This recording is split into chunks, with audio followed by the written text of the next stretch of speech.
তন্ন। কবি অন্নদাশঙ্কর রায়। যাচ্ছ কোথা চাংড়ি পোতা, কিসের জন্য নেমন্তন্ন? বিয়ের বুঝি? না বাবুজি, কিসের তবে ভজন হবে? শুধুই ভজন, প্রসাদ ভোজন। কেমন প্রসাদ? যা খেতে স্বাদ। কি খেতে চাও?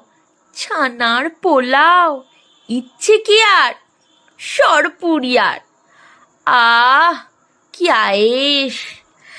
রাবড়ি পায়েস এই কে বলি, ক্ষীর কদলি, বাহ কি ফলার, সবরি কলার। এবার থামো, ফজ্জিলি আমো, আমিও যাই। না মশাই,